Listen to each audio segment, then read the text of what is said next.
How's it going, my friend? How are you doing today, Larry? Hey man, I'm alive. That I know counts for that's right, something.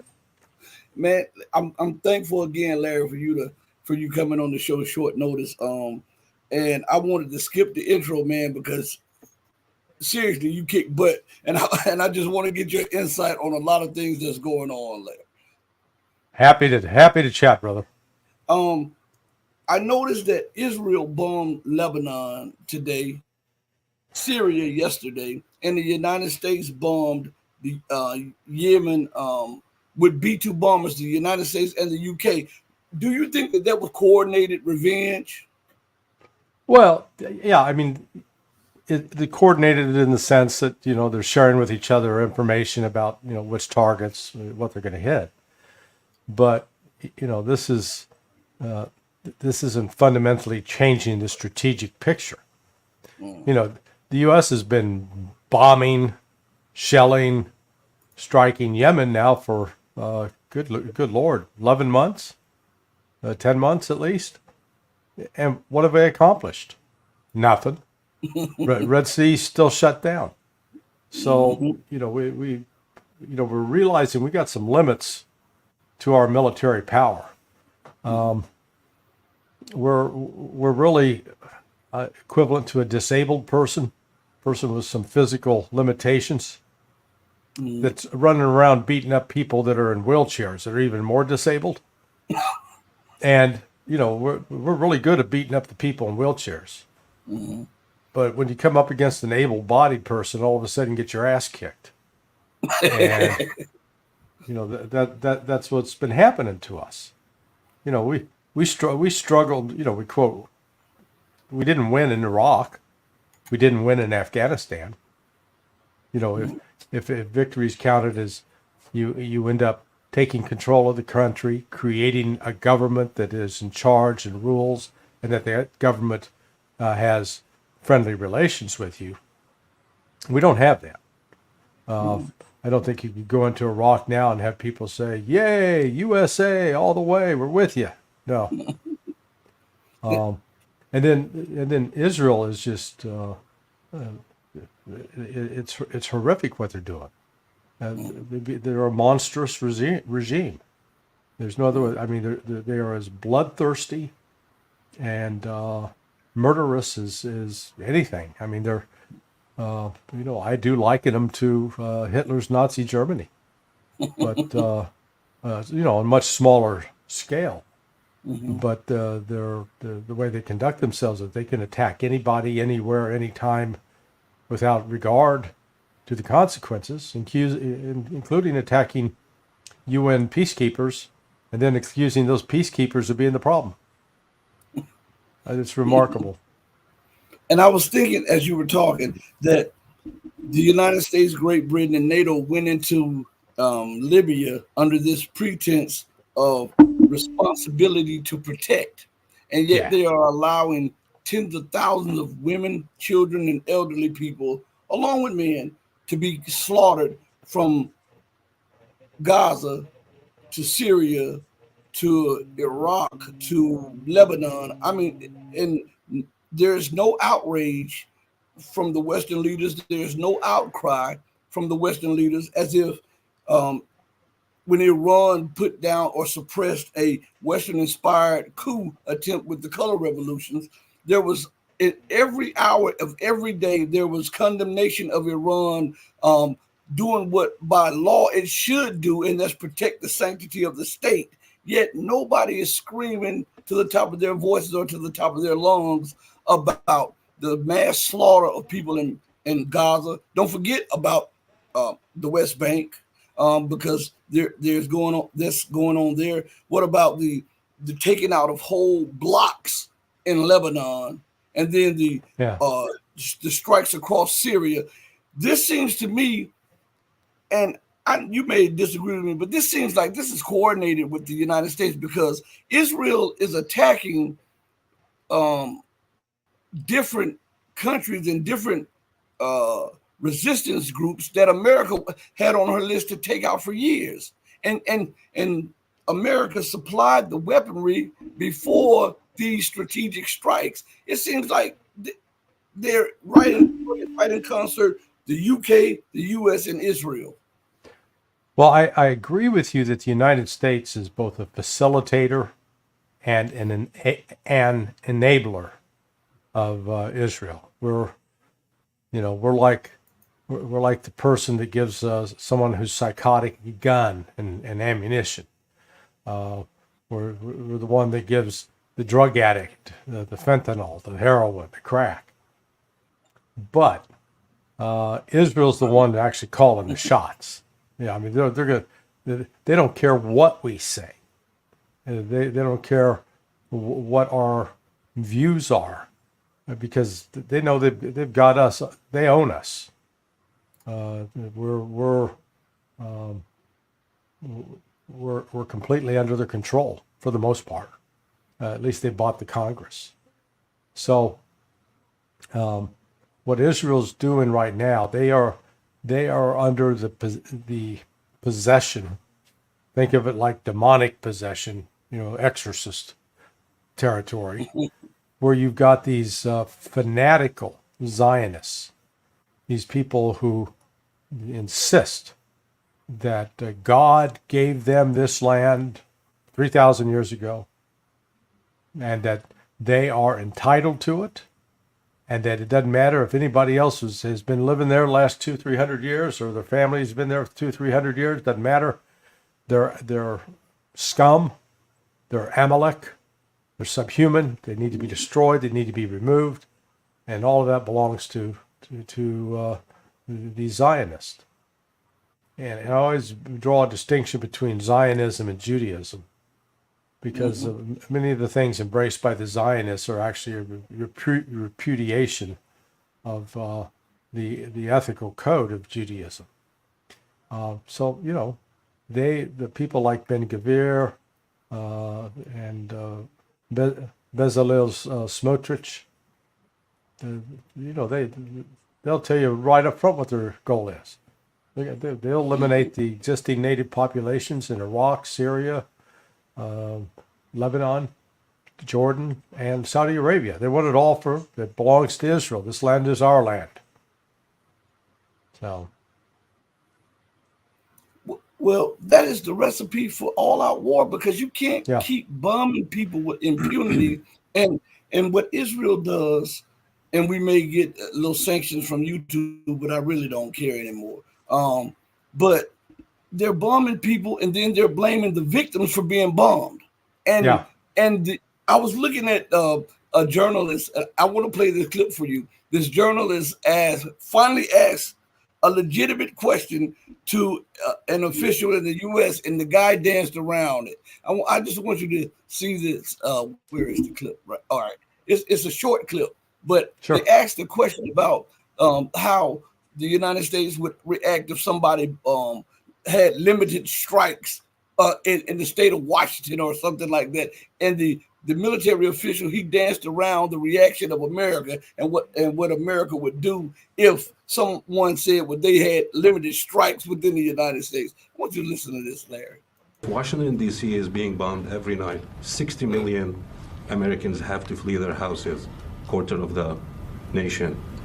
Texas is being targeted. Strikes in Washington State and in New York. Would you consider that a limited operation? What we continue to see is a limited in scope in terms of ground operations. As far as their broad efforts against Lebanese Hezbollah, again, we continue to have conversations with our Israeli partners in terms of the size and scope of what they're doing, recognizing, again, as we've highlighted, the importance of not only enabling the defense of Israel, but also thinking through what's next in terms of regional security and stability, taking civilian safety into account in terms of planning and operations. And so we'll continue to have those conversations with them. I think it's always been a case of the tail wagging the dog, but it's become much more pronounced lately. In any case, I think, U.S. officials, they are so good at obscuring what they actually mean, at the doublespeak, at just deflecting questions, at not answering, at not even facing reality. These people live in a fantasy land. in which up is down and right is left, and everybody else knows what's happening. Everybody else recognizes what is happening in Gaza, in Lebanon, in Yemen, in Syria. Israel, how is Israel the victim when they're bombing at least 4 countries on a regular basis? It just doesn't add up. With that little clip here, I often say on the show almost every day ad nauseum that we're living in a bizarro world where up is down is up, in is out, and out is in. And you see the other guy, he had a similar thought on this. Now, how can these be limited strikes when they are still violating the territorial integrity and sovereignty of other nations? And the United States says, well, Israel has a right to defend itself. How is that defense, and why is it just reserved for the United States, the UK, Israel, and NATO nations to, quote unquote, defend themselves against aggressors when these are the most aggressive nations on the planet? Yeah, I've been thinking that I think the best movie reference I can come up with that describes the United States and its actions is this movie. It came out in 1987, I believe. It was called Angel Heart, and it featured Robert De Niro as Satan, and Mickey Rourke, who is this police detective who is looking for the killer, searching for the killer, and he was always out. The entire movie is this search for the killer, and it's only revealed at the end that's him. That he's the one doing all the killing. and that's, the United States likes to view itself sort of like we think of ourselves as Liam Neeson in that movie Taken. His daughter's grabbed and he's going to go out and set the world right. But the reality is we're more like the serial murderer, serial rapist. I mean it really is. We're, as it was pointed out, we got 750 military bases around the world. Hell, the Roman Empire never had that many bases scattered around the world. And they controlled the world at the time, the known world. So we've got a problem of wanting to dominate and control the world and just pretend that we're some innocent bystander and all these terrible things are happening and we got to step in and stop it. When we're the ones stirring it up. Do you believe that it would that as they say on the street, that come to Jesus moment or that epiphany of what you just said will happen when the rug is pulled from under the empire with the collapse of the dollar or with nations sanctioning the United States? Because right now we see America in the West unhinged on everything. Nothing that no policy that they put into place has sound or rational value to it. It's just throwing it up against the wall to see if it'll stick and if anybody buys it. Yeah, well, that's what I'm afraid of. But I think it's also our only salvation. We're going to have one of those, as you call it, the come to Jesus moments. And I don't know if it'll be an economic collapse. I don't know if it'll be military defeat. I don't know if it'll be a combination of those two. But we're going to have to pass, as I call it, go through the fire. Get burned, and then come out of that burning restored. It's what happened to the Soviet Union. The collapse of the Soviet Union was a terrible thing. For the Russian people and the other surrounding countries that had been part of the Soviet Union, that led to great economic chaos, great political chaos. It sowed the seeds for a 10-year terrorist war with the Chechens, which was aided and abetted in part by us, by the way. And yet, out of that, this rebirth that came under Vladimir Putin, when he basically he was Donald Trump before there was a Donald Trump, in the sense that his thing was about make Russia great again, and what that meant was he focused upon making Russia, restoring Russia, rebuilding Russia, He wasn't off involved with crazy foreign wars and meddling in the affairs of other countries. He is focused upon rebuilding and strengthening Russia. And man, go there today. It is that shining city. It's a bunch of shining cities on the hill. It really is a remarkable place, and it just shows what happens once the nation gets its priorities straight. Right now, the U.S. priorities are completely out of whack. I want to go back to something that MZ in the chat said. When you and I were discussing the situation with Israel, and MZ says, let me highlight it real quick. There is a faction in the U.S. government that wants a general war with Iran just as much as Israel, and they said thanks to AIPAC, etc. What is your response to that? Well, no, that's true. I mean, we keep hearing in the American media, and then most of the politicians keep repeating the lie. Iran's the number one sponsor of terrorism in the world. It's the biggest terrorist state. Measured by what? By attacks? By deaths of civilians? Well, if that's going to be your benchmark, and then you want to extend it back, what? Let's go back 30 years. The number one terrorist country in the world in terms of, if you're going to measure by deaths of civilians, is the United States, number one. Number two would probably be Israel because of all the civilians it's killed. And people say, oh, you're just repeating propaganda. No, just go to the U.S. State Department's Bureau of Counterterrorism. And every year they put out a report on terrorist events, terrorist activities. It's called Country Reports on Terrorism. And they list the top, for 2023, the report for last year, and I don't think he's even out yet, or will soon come out. But they've got the report like for 2022 came out in 2023. So you go back to 2022, 2021, 2020, 6 years back. And what do you find out? Those top 10 groups that are listed, not a single one is sponsored by Iran, funded by Iran, trained by Iran. None of them have a relationship with Iran. So you then have to say, okay, how is it that Iran's the number one sponsor of terrorism when none of the top 10 groups identified as carrying out terrorist activities and operations have a relationship with Iran? So it's a lie. But this is a lot of the U.S. anger with Iran goes back to the takeover of the U.S. Embassy in 1979. So what we're dealing with here is a bad divorce, an ugly divorce. The two couples separated, man, they hate each other, and all they want to do is see the other die. That's sort of the state of the relationship, at least as far as how the United States views Iran. Iran really has been sort of remarkably patient in dealing with the various outrages. Because, the United States has been involved with active support of terrorism and terrorist attacks against Iranians. You see, we said we wouldn't put up with that if it happened in our country, but by God, we can go do it in other countries. I'm just, Rashid, I'm just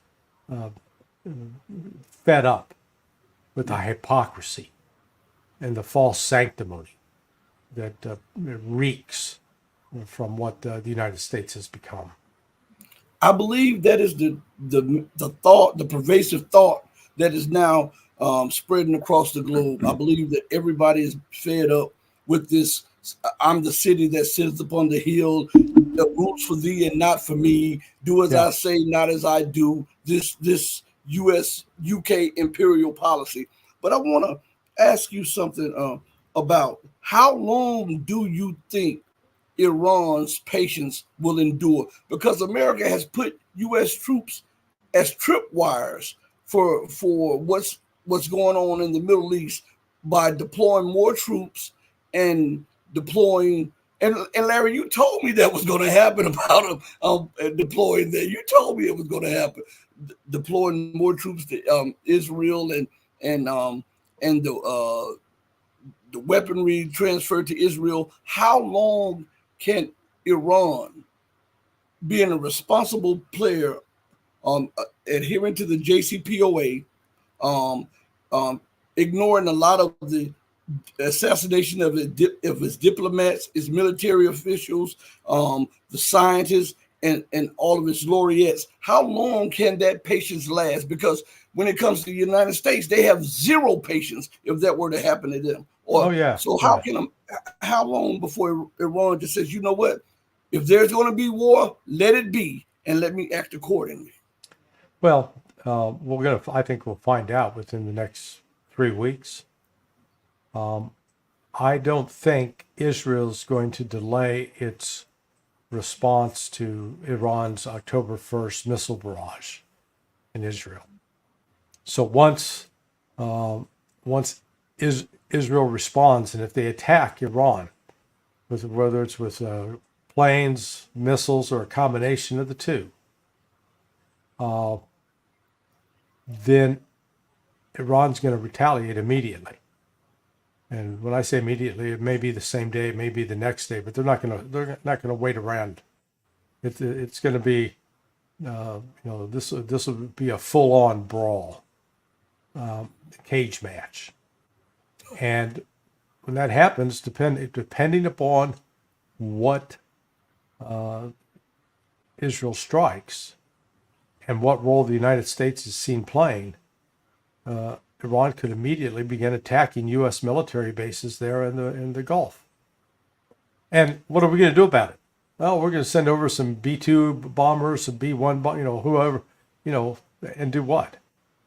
Drop bombs on Iran and risk, particularly if we do it with planes, a high likelihood that several of those planes get shot down. So the United States is going to run up against the fact that we've got limited ways to influence through military force what Iran's going to do. We're going to declare war on Iran. Okay, go for it, big guy. And you remember, you and I remember 20 years ago with the build up to the Gulf War, the invasion of Iraq. It took really over a year to gather the troops up and start moving troops forward and getting them pre-positioned in order to conduct that operation. And we weren't doing that under combat conditions. Iraq wasn't going out and attacking our forces and our planes as we were moving into position to attack them.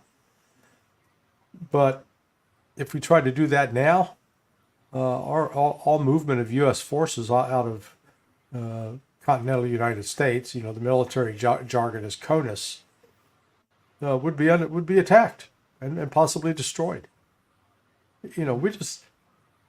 We've watched, we're like that guy that watches, mixed martial arts and cage matches on TV, and he goes, yeah, I can do that. Doesn't train, physically out of shape, overweight.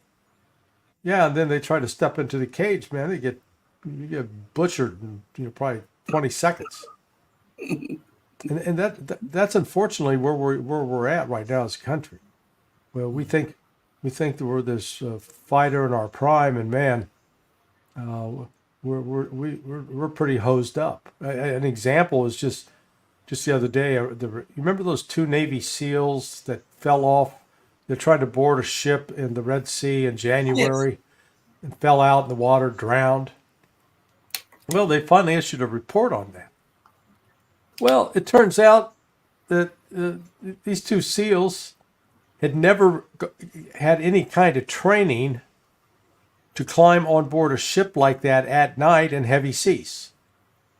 The most they had ever done was in daylight and still, calm water. And, that they'd done that, and they weren't carrying 60 pounds of equipment when they did it. So this was an example of not having proper training, not having proper leadership, because a proper leader would have said, whoa, wait a second, I'm not going to ask you guys to do something like that. It's not just because it's dangerous, but it's just we haven't prepared you to do it. we can ask you to do dangerous stuff as long as we train you to do the dangerous stuff. Well, that is a microcosm. The failure of leadership, it resulted in the death of those two sailors, is an example that plagues the entire U.S. military, from top to bottom. And again, the only way it gets exposed is if you get into a fight. Then all of a sudden you find out you're not as strong or as fast or as quick as you thought you were.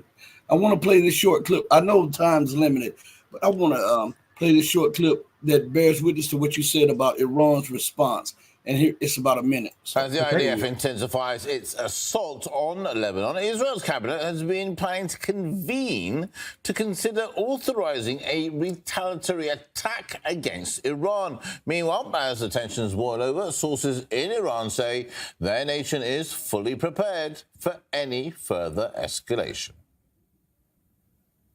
Iran is fully prepared to defend itself and has the right to respond to threats by Israel on the basis of domestic and international regulations.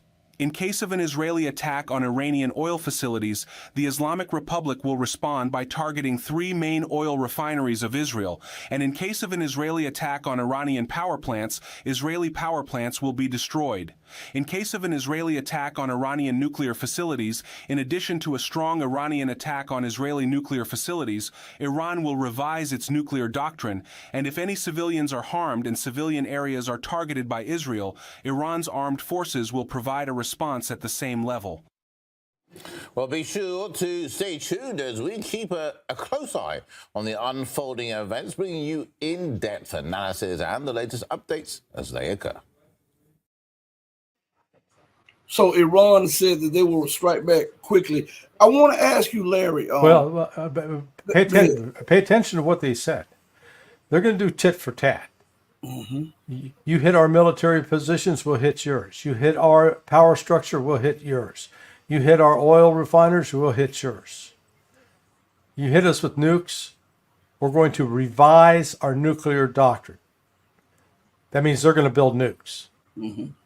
They're going to build and use nuclear weapons. Now, they can. They have that ability. They have the technological ability. They got the scientific ability. They reportedly do not have the fissile material, refined up to the level that would needed to go for a nuclear device, but they could produce that pretty quickly. So, yeah, this is. They ain't playing, They made it very, very clear. Now, I was happy to, maybe happy is the wrong word. I wrote that about a week ago. That was my anticipation of what Iran would do. And it's now either they're reading my stuff and just repeating it, or I was good at anticipating what their thoughts were. Well, Larry, what is it legitimate, or the reports were legitimate, stating that there was seismic activity on Iran's border that mimicked a nuclear explosion? Well, I've seen that. I just don't know. You have to take it as one possibility. Up to this point, it would appear that Iran is now in the process of rethinking its stance on having nuclear weapons.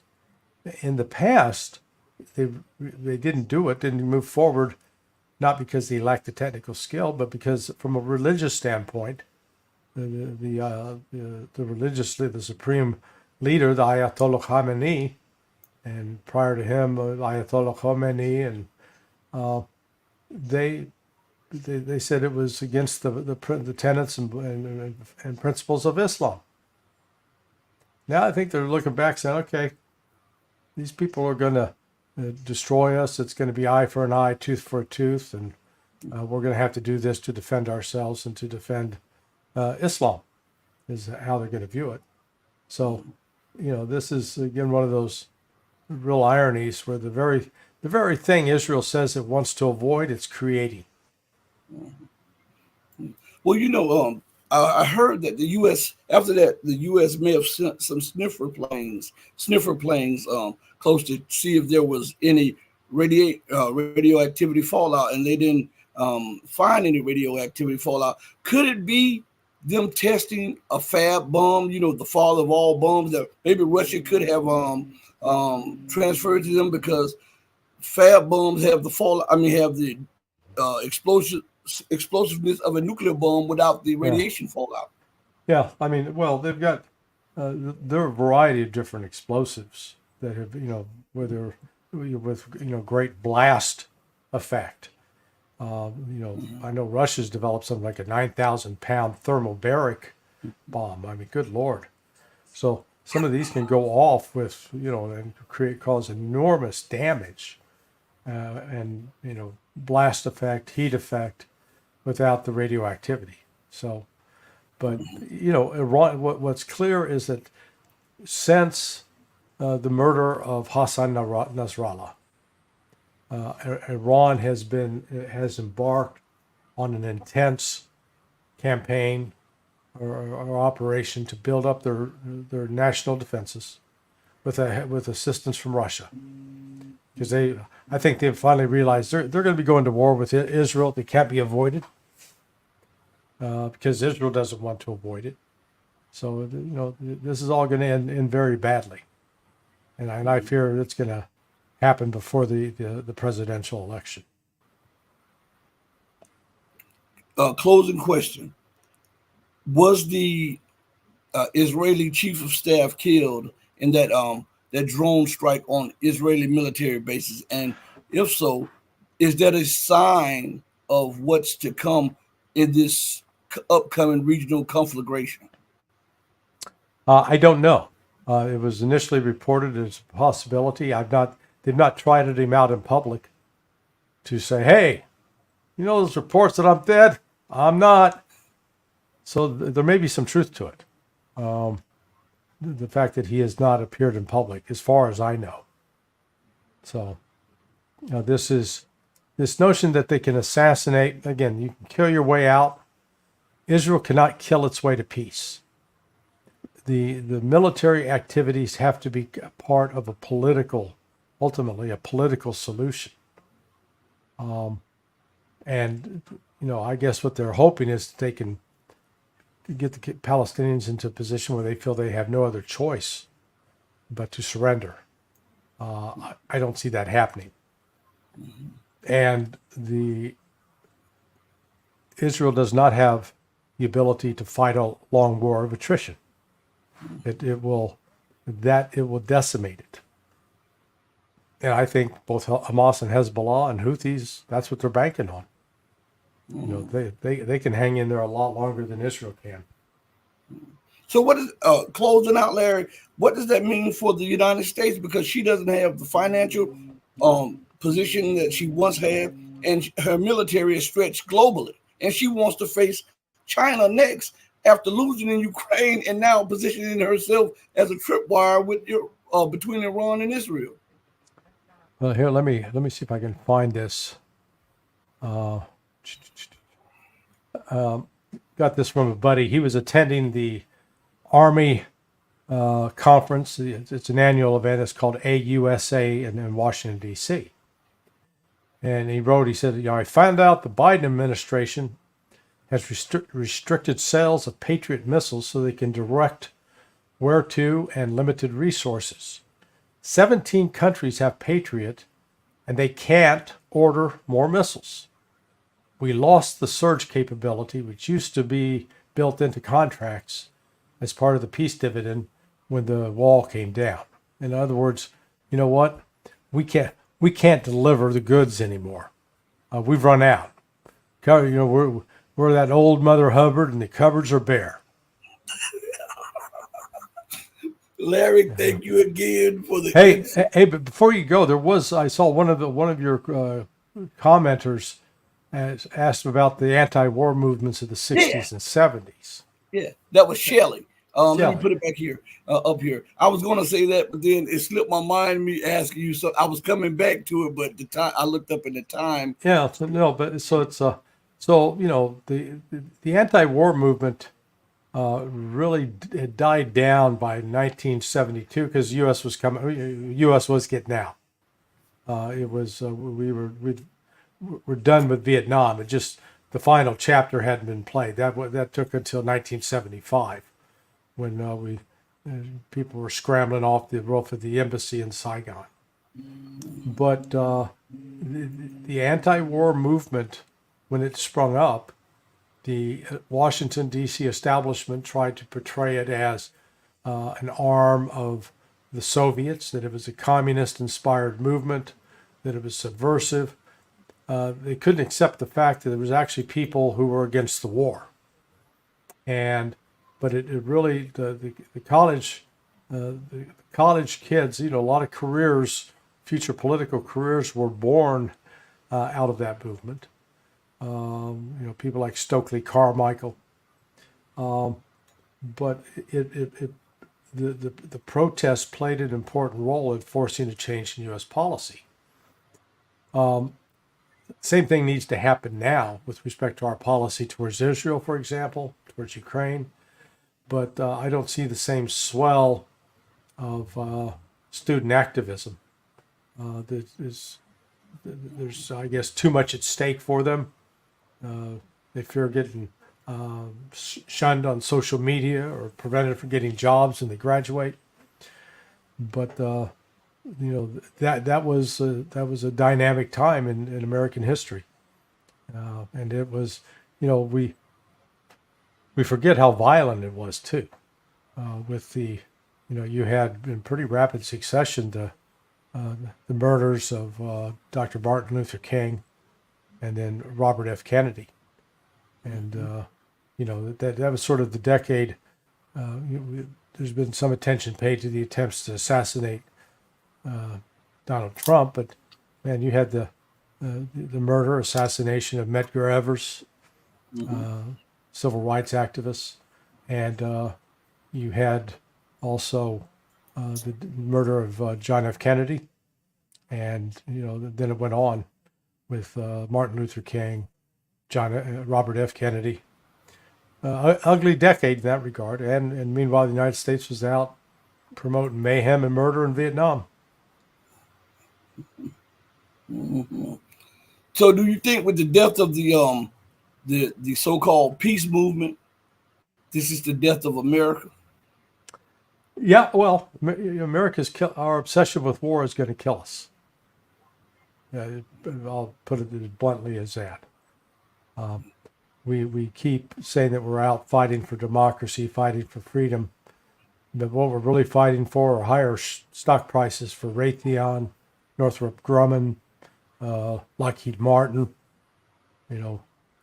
making them richer.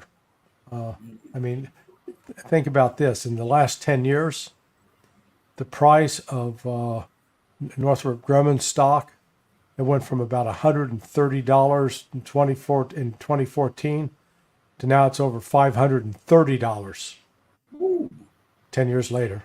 Yeah, massive increase. Why is that? War is good for the corporate bottom line. Not good for Americans, and certainly not good for the people of Ukraine or Palestine or Israel. But those U.S. industrial giants who are they're literally and figuratively making a killing. Well, closing out, Larry, I want to thank you for joining us again on this platform, man. I really, really appreciate it.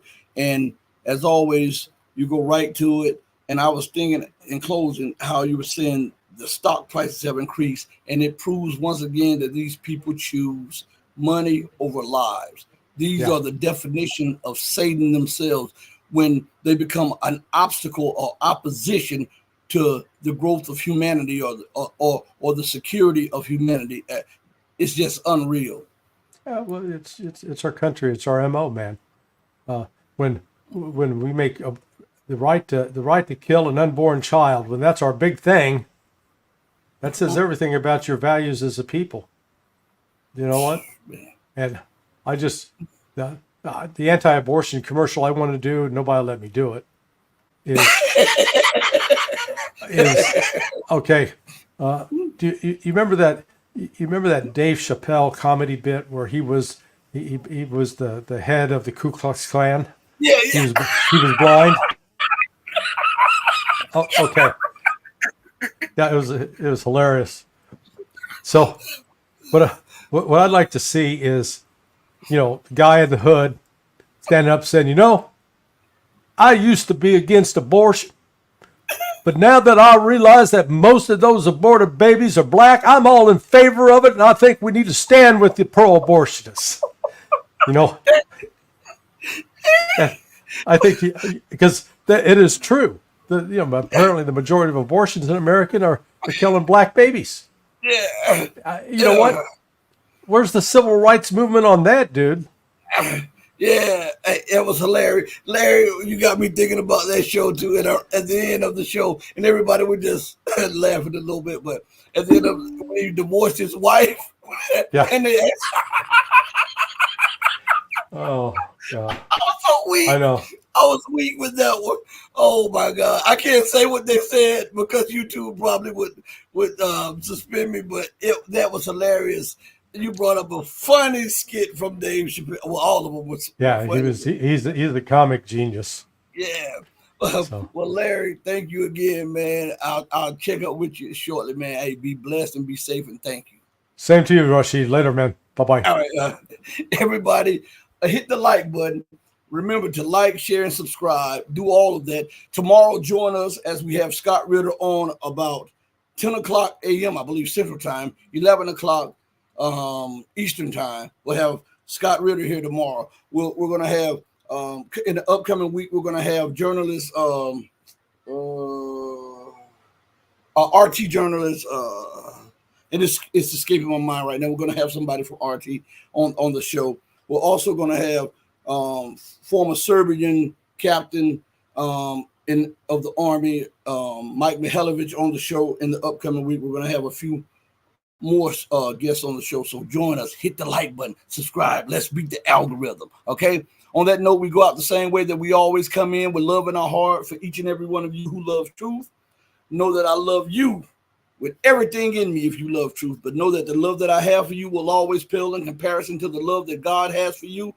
And always remember to do right by others, not because others are watching, but because it's the right thing to do. And even when no one else is watching, God Almighty always has his eyes on you. All right? So until we next speak again, stay strong, stay true, but above all things, stay righteous. Hey, mama, your baby boy loves you more than life. Deuces, everybody. I'm out of here. Peace. Thank you for joining.